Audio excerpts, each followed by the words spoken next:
हा तर बघा, आपण सर्वात महत्वाचं काय चालू आहे आपलं, नंबर ऑफ इक्विव्हॅलंट्स आणि काय दुसरं नंबर ऑफ, जरा फॅन होतो, नंबर ऑफ इक्विव्हॅलंट्स आणि मोलॅरिटी या दोन गोष्टीचा संबंध. तेच नंबर ऑफ इक्विव्हॅलंट म्हणजे काय, number of mole multiplied by valency, आणि मोलॅरिटी म्हणजे काय, नाही व्हेरी गुड, काय नॉर्मॅलिटी इज इक्वल टू काय, molarity multiplied by valency, right, clear, चलो आगे.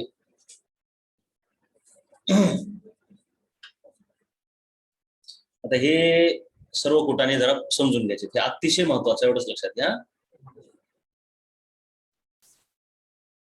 एक एक एक एक मी जसं सांगतोय तेवढं लक्ष द्यायचं, राईट, कळतंय. सर्वात पहिले mixing of acidic and basic solution. आपल्याकडे सोल्युशन मध्ये काय असतं बाबा, ऍसिड पण असतो, व्हॅलन्सी एक सांगितली काल मी, ऍसिड साठी बेसिसिटी, बेस साठी ऍसिडिटी, आणि साल्ट साठी टोटल चार्ज बघायचा, कॅटायनिक असेल किंवा आयनायनिक, कोणताही बघू शकता. जसं की CaCl2 त्याची व्हॅलन्सी काय आहे ना,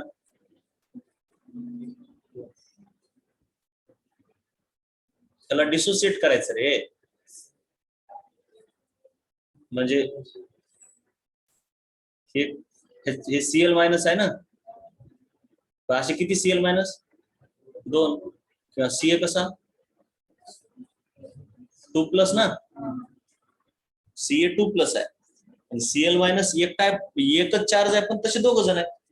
ओव्हरऑल चार्ज तर 0 होत असतो मॉलिक्यूल मध्ये असल्या, मग एकतर हे +2 घ्या किंवा -1 गुणिले 2 म्हणजे -2 होती. एनिवेज मॅग्निट्यूड, व्हॅलन्सी म्हणजे मॅग्निट्यूड असते, कळलं का हे.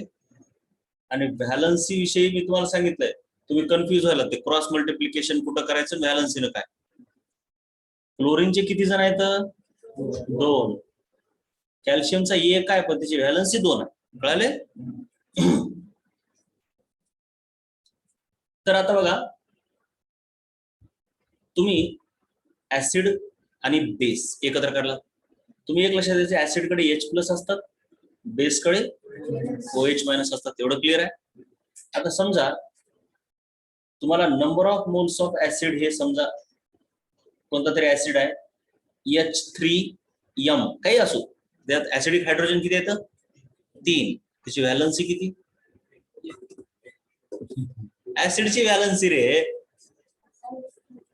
एक, कशामुळे, हायड्रोजनची व्हॅलन्सी 1 झाली, मी ऍसिडची व्हॅलन्सी म्हणतो, ऍसिडची व्हॅलन्सी 3, ऍसिडची व्हॅलन्सी म्हणजे टोटल H+ किती आहेत, म्हणजे त्याच्यापासून टोटल H+ किती निघू शकतात, आणि OH- किती निघू शकतात, हे बेस साठी.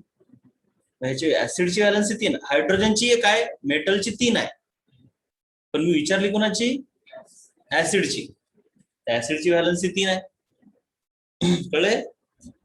मग ह्या एका ऍसिड पासून हायड्रोजनचे किती मोल निघतील, 1 हायड्रोजन तुटला म्हणजे हा ऍसिड, मोल निघतात म्हणजे काय, एखादा ऍसिड पाण्यामध्ये टाकला तुम्ही की तो ब्रेक होतो ना पूर्ण, मग ब्रेक झाल्यावर काय होते, 3H+ तयार होईल का, आणि M किती तयार होते, 1च, पण एकावर चार्ज किती असणार, असं 3+. बर, मग ह्याच्या एका मोल पासून हायड्रोजनचे किती मोल तयार होतील, 3. तेच जर दुसरा ऍसिड आहे समजा H2S, तर ह्याच्या एका मोल पासून हायड्रोजनचे किती मोल तयार होतील, 2, कळाले. म्हणजे तुम्ही असं काहीतरी लिहू शकता का बघा, असं काहीतरी लिहू शकता का बघा, number of moles of H+, म्हणजे H+च्या मोलची संख्या किती असते, ऍसिडचे जेवढे मोल आहेत तेवढे गुणिले त्या ऍसिडची व्हॅलन्सी, असंच का, इकडे लक्ष द्या, ऍसिडचे जेवढे मोल आहेत तेवढे गुणिले त्या ऍसिडची व्हॅलन्सी, झालं. आणि ते तसं कुठे आहे ना, मल्टिप्लाइंग फॅक्टर म्हणतो आपण ह्या व्हॅलन्सी, ह्या व्हॅलन्सीलाच आपण काय मल्टिप्लाइंग फॅक्टर पण म्हटलंय कुठं, अहो काय बी नाही हो. तुम्ही एखादा ऍसिड आहे HbC8, काही आहे ऍसिड, समजा D, आणि त्याच्यामध्ये हे आहे 5, तर ह्याचा जर एक मॉलिक्यूल घेतला तर H प्लस किती तयार होतील तुटल्यावर पूर्ण 5. हे काही खूप मोठी गोष्ट नाही. समजा हे सर्वच एक एक एक एक तुटले तर बी किती तयार होतील कळायला ना. 100% तुटल्यावर असं होते. कधी कधी अर्धे तुटते ते नंतर बघूया. पण तुटायचं कळलं डिसोसिएशन कसं होत असते ते. आता समजा तुमच्याकडे एक असा आहे A4 B5 हे पाण्यामध्ये टाकला ना पूर्ण तुटला तर A किती तयार होईल 4 आणि B 5. समजा मी ह्या मॉलिक्यूलचे 6 मॉलिक्यूल टाकले तर किती A तयार होतील 24 तयार होतील. काय होतं सोपं आहे एवढं सोपं आहे. एकापासून 4 तयार होतील 6 पासून 24 तयार होतील आणि बी किती तयार होतील 30 तयार होतील. राईट. आता एक शेवटचं विचारतो.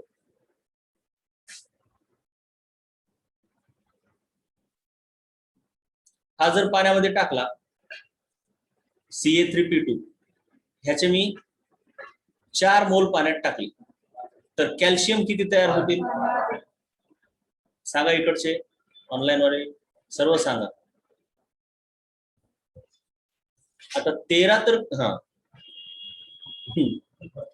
ठीक आहे 12 तयार होतील. चालतं तुम्हाला दिसायला. आणि लयच कालपासून परेशान करायला ते छोट ते कुठून काढायचं. तर 12 तयार होतील तर फॉस्फरस किती तयार होतील 8. राईट. अशा प्रकारे तुम्ही विचार करा.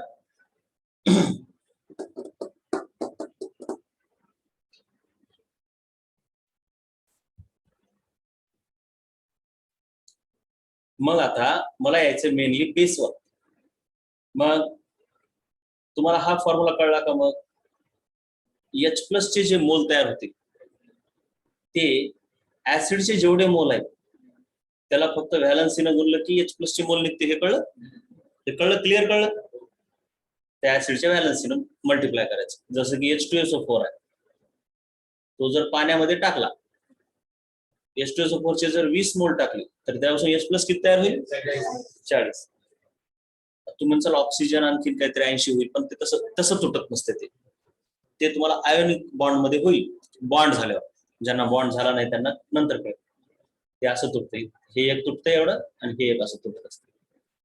मग मी इथे एक फॉर्म्युला जो लिहिलाय तो महत्वाचा आहे.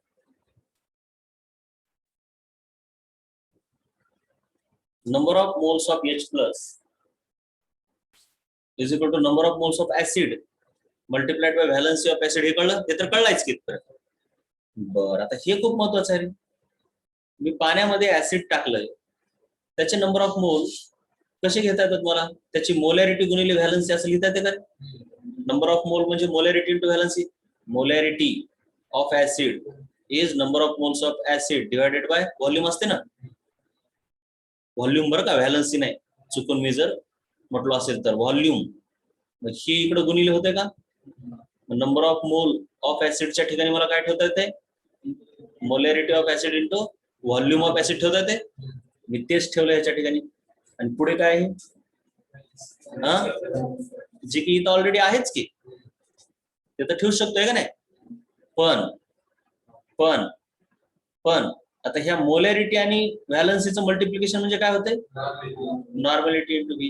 म्हणजे number of moles of H plus जर तुम्हाला काढायचे असतील एखाद्या ऍसिडच्या सोल्युशन मध्ये तर एक तर तुम्ही काय करा हे फॉर्म्युला वापरा. हाच खरा मेन. हेच वापरा जास्त. कारण तुम्ही त्या नॉर्मॅलिटीच्या फंद्यात पडूच नका. उघड डोक्याला ताप होते. किंवा हा NaVA पण तुम्हाला दिसेल कुठेतरी फॉर्म्युला. ठीक आहे. दोन्ही चालतंय. मोलॅरिटी घेतलं तर काहीच नाही फक्त त्याला व्हॅलन्सी तेवढं मल्टिप्लाय करायचं. बरोबर का. एवढं क्लिअर झालंय. एवढं क्लिअर का. मग तसंच मी number of moles of OH minus base साठी असं वापरू शकतो. बेस पाण्यामध्ये टाकला तर त्या बेसची मोलॅरिटी गुणिले व्हॉल्यूम गुणिले त्या बेसची व्हॅलन्सी असं लिहिता येईल मला. मग आता तुम्हाला H प्लस ची संख्या आणि OH मायनस ची संख्या कसं काढायचं हे तर कळलं.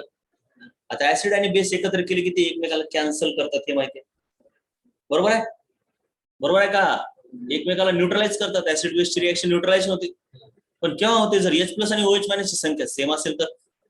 पण H प्लस ची संख्या जास्त असेल तर न्यूट्रलायझेशन होऊन ऍसिड थोडं उरेल का नाही? अशा वेगवेगळ्या गोष्टी होऊ शकतात. पण मेन काय तुमचं H प्लस चे मोल आणि OH मायनसच्या मोल वरून ठरणार ते. तुम्ही पाण्यामध्ये समजा 10 HCl टाकले आणि 10 NaOH टाकले तर दोघं एकमेकाला बरोबर कॅन्सल करतील, कारण याच्यापासून 10 H तयार होते, याच्यापासून 10 OH होते, कॅन्सल करतील. वॉटर आणि साल्ट तयार होते तर माहिती आहे तुम्हाला, ऍसिड बेसच्या रिएक्शन मधून साल्ट आणि वॉटर तयार होत असते. म्हणजे न्यूट्रलाइज वॉटर तयार होते म्हणजे कोणाकोणापासून होते, H आणि OH एकत्र येतात आणि वॉटर तयार करतात. ह्यालाच आपण न्यूट्रलायझेशन म्हणतो ना. तुला माहित नाही, ऍसिड आणि बेस एकत्र केले की ते एकमेकाला कॅन्सल करत असतात. म्हणजे ऍसिडचा H प्लस आणि बेसचा कोण असतो OH मायनस, ते दोघे एकत्र येतात आणि एकमेकाला कॅन्सल करतात. त्यालाच न्यूट्रलायझेशन असं म्हणतात. कॅन्सल करणे, न्यूट्रलाइज करणे. आलं लक्षात येईल. मग आणि हे Na आणि Cl मग हे दोघं एकत्र येऊन साल्ट बनवतात, NaCl, बरोबर का? पण हे दोघं कॅन्सल करतात. पण त्याच्याऐवजी मी जर NaCl 20 घेतला तर दोघे एकमेकाला बरोबर कॅन्सल करतील का? नाही. H प्लस ची संख्या जास्त होईल. OH 10 OH ला 10 H प्लस कॅन्सल करतील, पण उरले किती आणखी 10 H प्लस उरतील. ओव्हरऑल सोल्युशन ऍसिडिक राहील का नाही? त्याच्याऐवजी मी असं केलं, आता हे 10 HCl घेण्याच्या ऐवजी मी 10 H2SO4 घेतलं तर जमेल का? कॅन्सल होईल का कम्प्लीट? दोघं हे 10 जण या 10 जणांना कॅन्सल करतील का? सर्वांनी बोला, ऑनलाईन वाले बोलत चला बाबा. You did not gate. आता कळायले का? पण ऍसिड आणि बेस एकमेकाला कॅन्सल करतात. नीट पुन्हा एकदा सांगतोय बघा.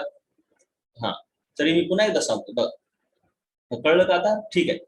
अक्षता, तू इथं आल्याशिवाय तुला रिपीट करणार नाही कधीच. तर H2SO4 तुझ्या मागचे एका महिन्याचे मेसेज काढले, त्यात फक्त रिपीट एवढंच आहे. तर H2SO4 चे 10 मोल, NaOH चे 10 मोल. अगोदर कसे होते? HCl चे होते 10, आहे का नाही? ते 10 एकमेकाला कॅन्सल करत होते. आता हे ऍसिडचे 10 घेतले, ह्या बेसचे 10 घेतले, कॅन्सल करतील का एकमेकाला? नाही.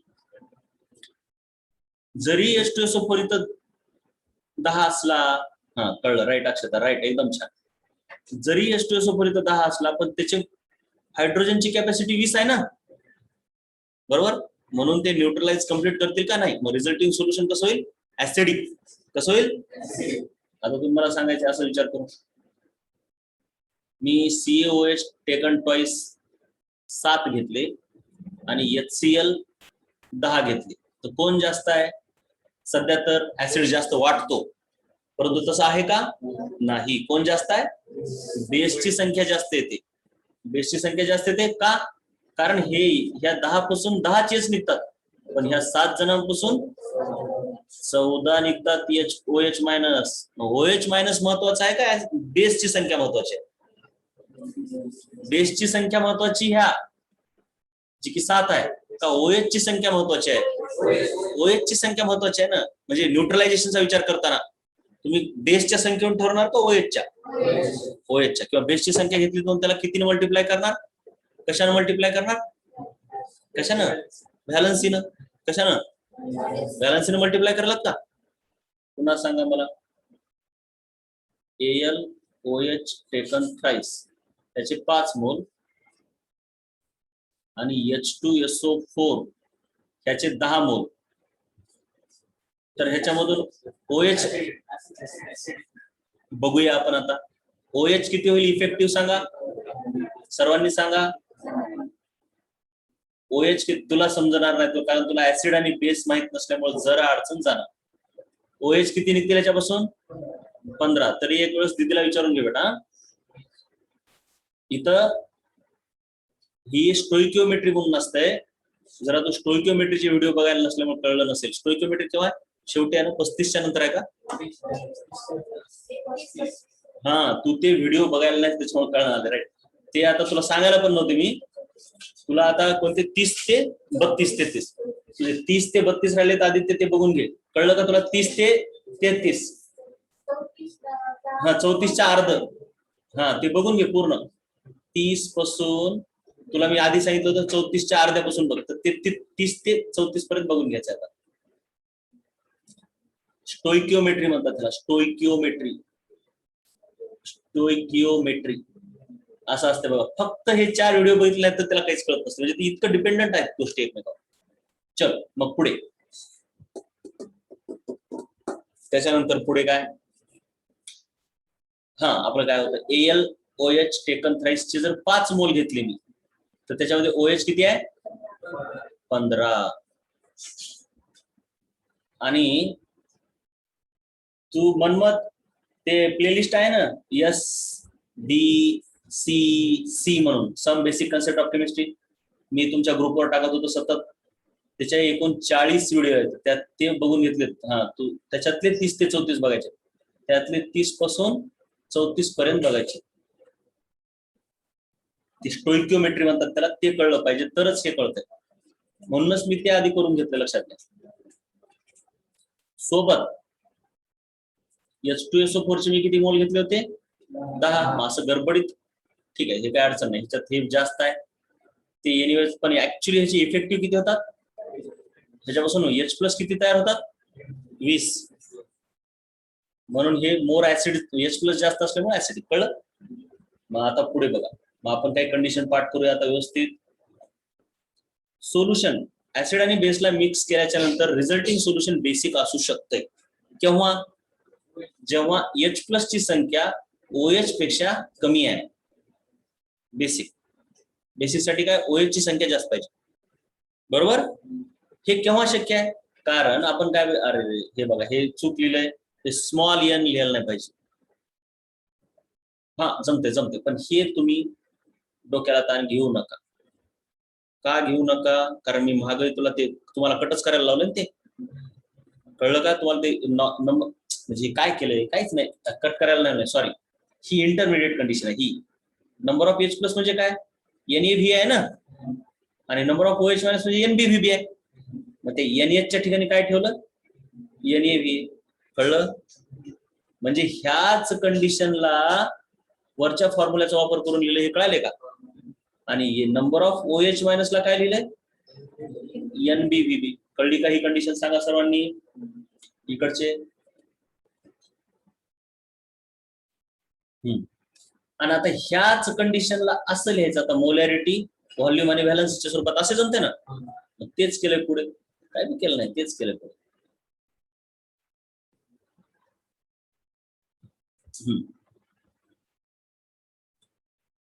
ह्यालाच असं लिहिता येतं. लिहिलंय ना वर? हे काय ह्याला लिहिलंय का असं? आणि बेसच्या ठिकाणी फक्त हे बेस बेस बेस ठेवायचं मोलॅरिटीच्या स्वरूपात, आहे का नाही? चला आता मला शांतपणे सांगा, हे काय? कुणाची? Molarity of acid. हे काय? Volume of acid. हे काय? सर्वांनी बोला इकडं. हे काय आहे सांगा रे? ऑनलाईन वाले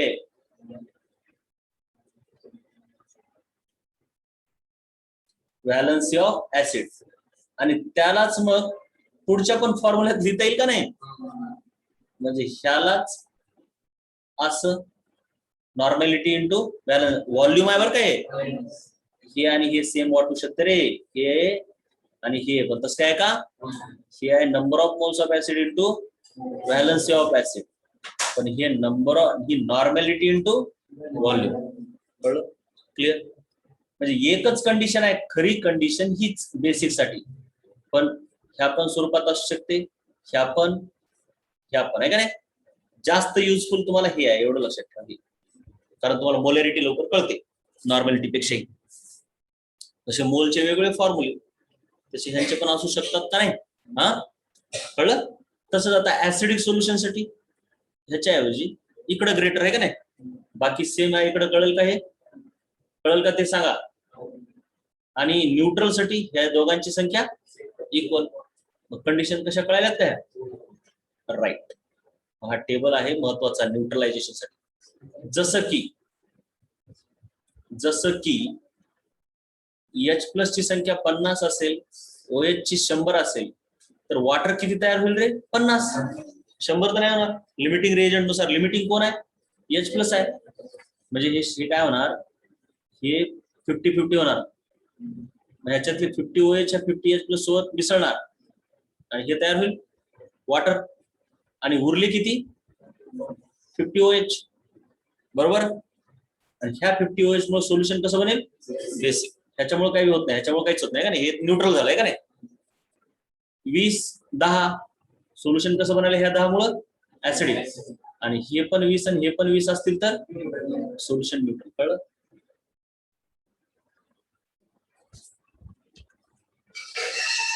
त्याच्यानंतर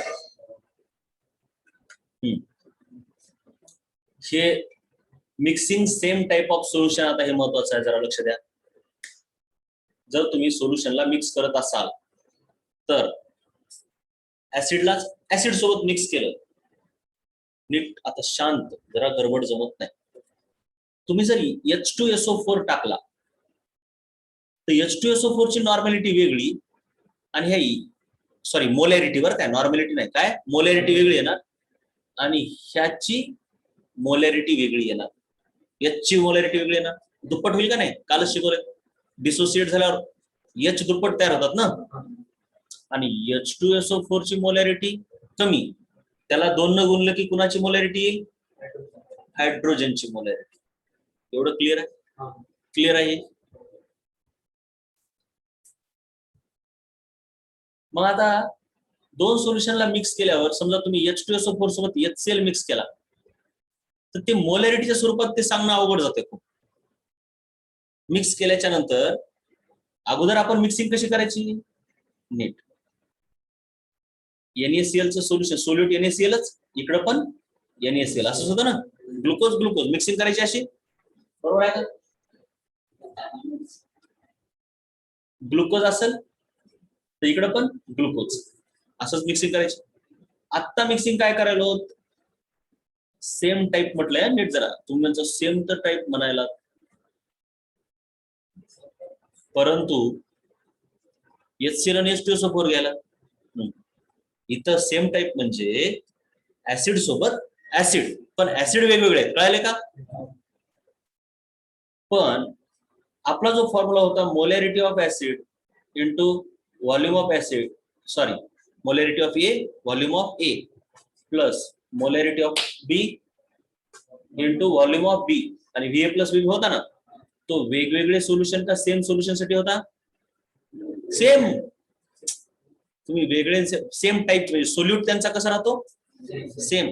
त्यांची मोलॅरिटी वेगळी पण सोल्यूट सेम. हा फॉर्म्युला तुम्ही ग्लुकोज आणि सुक्रोज त्या दोघांना मिक्स केल्यावर लावता येते का? ग्लुकोजचं एक सोल्युशन आहे, दुसरं सुक्रोजचं आहे, तर त्यांना ते त्यांच्यासाठी आहे का? ते नाही. ग्लुकोजचं एक, दुसरं पण ग्लुकोजच, पण मोलॅरिटी वेगळी आहे का नाही, असं म्हणाले. पण इथं एक ऍसिड वेगळा आणि दुसरा ऍसिड वेगळा असं व्हायला. एक ऍसिड H2SO4, दुसरा HCl असा असेल तर आपल्या ह्या फॉर्म्युल्यामध्ये ते बसेल का? नाही, कारण ह्या फॉर्म्युल्याला काय पाहिजे? सोल्यूट सेम पाहिजे. पाहिजे का? सोल्यूट काय पाहिजे? सेम. एवढं लक्षात घ्या. पण HCl आणि H2SO4 ला मिक्स केल्यावर सोल्यूट सेम आहे का? बोला. HCl चं एक सुधार तुम्ही काय, एक आहे HCl चं सोल्युशन. HCl च्या सोल्युशन मध्ये काय काय असणार रे? एक तर HCl चे मॉलिक्यूल आणि दुसरं सोबत वॉटर एक असेल ना.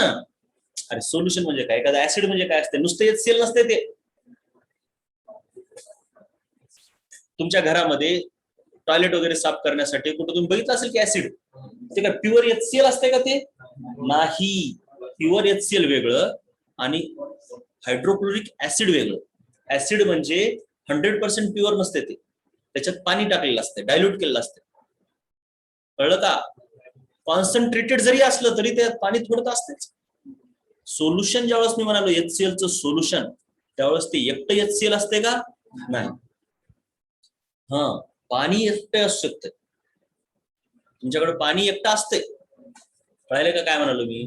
पाणी एकटं असते, प्युअर पाणी असू शकते, प्युअर HCl पण असू शकते, पण त्याला आपण HCl चं सोल्युशन म्हणणार का? नाही, त्याला प्युअर HCl म्हणणार. काही जणांना मी म्हटलं, समजा इकडे HCl चा ऍसिड आहे आणि इकडे H2SO4 ऍसिड आहे, त्याला वाटतं फक्त H2SO4 आहे. तसं आहे का?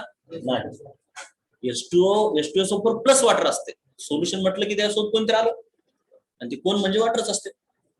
मग इथं ह्या दोघांना आपण मिक्स केलं, एक नवीन सोल्युशन तयार होईल.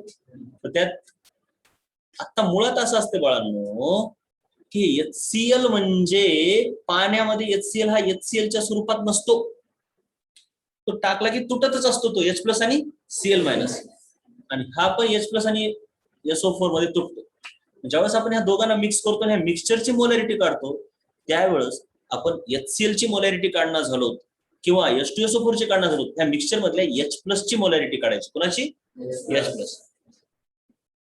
म्हणजे ज्यावेळेस दोन ऍसिड आपण मिक्स करतो, त्यावेळेस आपली जुना मिक्सिंगचा फॉर्म्युला लागू करता येईल का? नाही, कारण जुन्या मिक्सिंगच्या प्रॉब्लेमसाठी सोल्यूट कसा पाहिजे? सेम. इथं सोल्यूट कसा आहे? डिफरंट, परंतु ऍसिडच आहे. मग त्याच्यासाठी फॉर्म्युला लागू होतो नॉर्मॅलिटीचा. कशाचा? नॉर्मॅलिटीचा. नॉर्मॅलिटी ऑफ ऍसिड ए. आता हे जरा चुकलं इथं का? हे ए म्हणजे ऍसिड आणि बी म्हणजे बेस वाटतंय, पण हे सेम टाइप म्हटलंय का मी? सेम टाइप म्हणजे बोथ ऍसिड किंवा बोथ बेस. पण ए म्हणजे ऍसिड आहे का? नाही, ऍसिड ए, ऍसिड बी असं, पण दोघी काय आहेत? ऍसिड. तर मग त्यांचं मिक्सचरचं मोलॅरिटी MaVa प्लस MbVb असं होत नाही, कारण सोल्यूट कशा येतं? सोल्यूट कशा येतं? डिफरंट. कशा येतं? डिफरंट. म्हणून त्यांना फॉर्म्युला नॉर्मॅलिटीचा लागू होतो. का लागू होतो ते आता सांगत, कारण एवढ्यातूनच तुम्ही पागल झाल्यासारखं वाटत नाही. त्याचा प्रूफ सांगितल्यावर पुन्हा आणखीन पागल होचाल का नाही? आलं लक्षात? जिथं कामाचं आहे ते सांगतोय ना मी. हे काय सिलेबसला कमीच आहे? नाहीच ऍक्च्युली, पण ते जरा रिलेटेड असते, कधी कधी एवढं रिलेटेड असते की त्याच्यावरती एखादा प्रश्न येऊ शकतो. मग तुम्हाला वाटतं की असं कसं व्हायला. ठीक आहे. मग हे दोन्हीही ऍसिड आहेत हे लक्षात घ्या. ए आणि बी हे दोन्ही ऍसिड आहेत. मग त्यांच्या नॉर्मॅलिटीला लागू होतं. म्हणजे normality of mixture is equal to normality of acid A गुणिले valency of A plus normality of B into valency of B, VA plus VB. कळलं? हे तुम्हाला त्यानं मिक्सचर मध्ये मोलॅरिटी काढा म्हणणार नाही, नॉर्मॅलिटीच काढा म्हणते.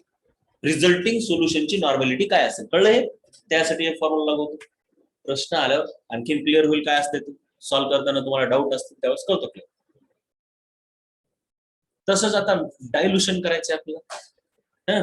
डायल्युशनचा जुना आपण फॉर्म्युला बघितला होता मोलॅरिटीचा, तो इथं लागू होतो. का? कारण डायल्युशन मध्ये काय असते, दुसऱ्या ठिकाणी एकामध्ये काय असते? ऍसिड असते, पण दुसरीकडे सोल्यूट नसतोच ना, वॉटर असते ते.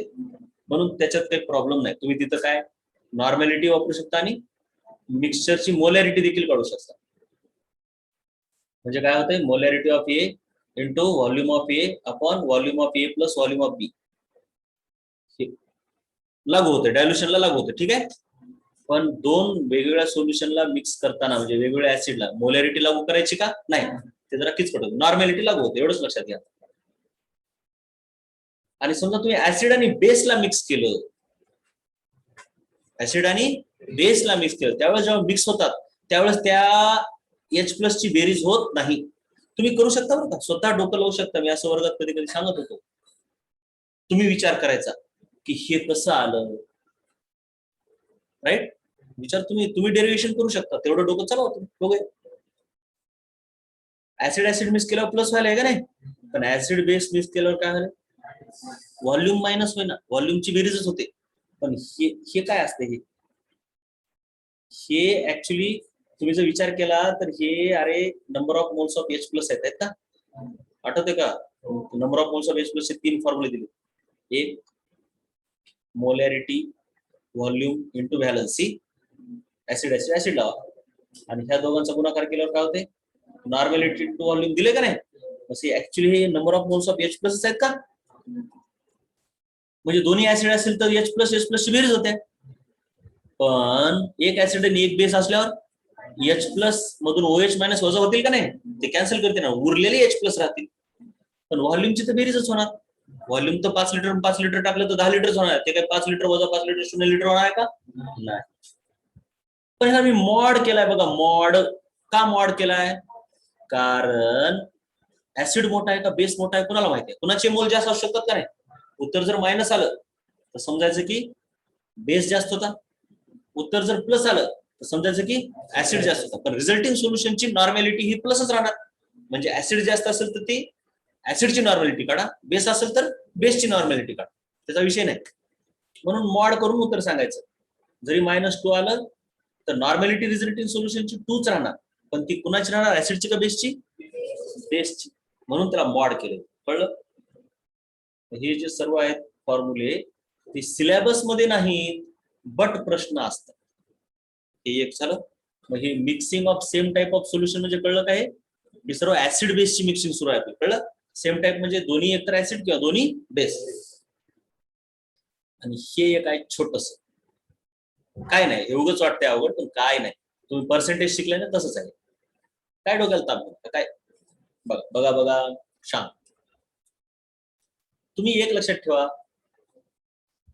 कसं शांत, कसं बोला शांत होते. आता 100 ला आपण एच लिहूया. 100 असं असते. मिलियन ला आपण एम लिहूया. एम स्मॉल एम लिहायला पाहिजे बरं काय. 10⁻⁶ असते 10 लाख. बिलियनला बी लिहूया. 10⁹ असते. 9 असते. ठीक आहे. आता नीट लक्ष द्या. तुम्ही एका भांड्यामध्ये 2 जण आहेत काहीतरी. ए चे 5 मोल आहेत आणि बी चे 10 मोल आहेत. मोल म्हणा, मोल मोल वेट पण म्हणू शकता किंवा मोल पण. 5 ग्राम 10 ग्राम असं वेट घेऊया. वेट कळलं? एवढं क्लिअर क्लिअर क्लिअर. मग आता तुम्ही ह्याचं वेट पर्सेंट काढता, तसं वेट फ्रॅक्शन पण काढता येतं. बरं असो. जर मोल आहे, मोल फ्रॅक्शन जर ह्याला मोल पकडलं, समजा मोल दिले तुम्हाला, तर मोल फ्रॅक्शन कसं करतात? 5 भागिले टोटल खाली 15 आहे का नाही? हे मोल फ्रॅक्शन झालं का? दिसायला करते कधी सारे का थोडं बोलते ते इंटू 100 नाही. मोल फ्रॅक्शनला बघा, फ्रॅक्शन 5 भागिले 15 येणार.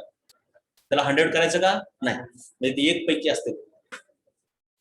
म्हणजे ह्याचा अर्थ 15 पैकी 5 तरी एक पैकी किती असं असते फ्रॅक्शनचा अर्थ. काय करावं यांना काय नाही. बघा ह्याचं उत्तर 0.3 येते का? हे आलं? ह्याचा अर्थ काय की 15 पैकी 5 आहेत ए, तर 1 पैकी 0.3 असा त्याचा अर्थ असतोय का नाही? जसं पर्सेंट किती पैकी असते? 100 पैकी. तसं फ्रॅक्शन 1 पैकी असते. हे झालं मोल फ्रॅक्शन आहे का नाही? मोल पर्सेंट काढलं तर जे की आपल्याला नाही झालं, आणखी वेट पर्सेंट झालंय आणि मोलचं फ्रॅक्शन झालंय. त्याने देताना सर्व द्यायला पाहिजे. पण असो, मोलचं फ्रॅक्शन कसं काढलं कळलं? त्याचा अर्थ काय असतो की बाबा, म्हणजे तुमच्याकडे 15 आहेत ना एकूण मोल. 15 पैकी 5 तर 1 पैकी किती? त्याला काय म्हणायचं? फ्रॅक्शन. बरोबर का? पर्सेंट काय असते रे? ह्यालाच 15 पैकी 5 तर 100 पैकी किती असंच करून केले. म्हणजे काय? 5/15 घेता गुणिले 100 करता. हे आपण वेट मध्ये केले, व्हॉल्यूम मध्ये केले, पण मोल मध्ये केलं नाही.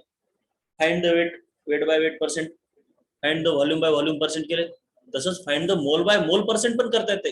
ते न दिले तेवढंच असं काही नसते. पर्सेंट तर काढताच येते. तसंच हे झालं मोल फ्रॅक्शन, राईट? किंवा पार्ट्स ऑफ मोल पर 1 मोल असं काय म्हणतात ते? एका मोल मागे किती मोल आहेत टोटल? जर ह्याला जाऊ दे, हे सांगतो, हे ह्याला समजून सांगतो. तसं पार्टच्या स्वरूपात. एकूण सोल्युशन मध्ये मी आता हे एकूण सोल्युशन मध्ये जर 15 असतील टोटल वाले मोल 15, तर त्यांच्यापैकी ए चे किती आहेत? 5 असा याचा अर्थ. आणि ज्यावेळेस मी पर्सेंट लिहितोय त्यावेळेस तुम्ही जे उत्तर काढता त्याचा अर्थ असतो की जर एकूण 100 असले असते तर ए किती असला असता, असाच ना अर्थ. म्हणजे जर ह्याच्यामध्ये 100 मॉलिक्यूल किंवा मोल असले असते तर त्याच्यामध्ये ए चे मोल किती असले असते, त्याला तुम्ही काय म्हणता? पर्सेंट ऑफ ए. हे काय होतं, फ्रॅक्शन ऑफ ए आहे का नाही. पर्सेंट ऑफ ए पण कळलं. दिलेल्यापैकी एवढे, तर 100 पैकी किती, त्याला आपण काय म्हणतो, पर्सेंट. काय म्हणतो, परसेंट. परसेंट, सेंट म्हणजे 100, पर म्हणजे प्रति, परसेंट. 100 पैकी किती. मग ह्याला मी काय म्हणतो की एकूण 100 आहेत, त्याच्यापैकी ए चे भाग एवढे आहेत 5. एकूण जर त्या सोल्युशनचे, सोल्युशन म्हणजे ए आणि बी चं सोल्युशन आहे का नाही, जी मी 100 तुकडे केले, तर त्याच्यापैकी 5 तुकड्यामध्ये कोण येतो, बोला रे, ए येतो ना.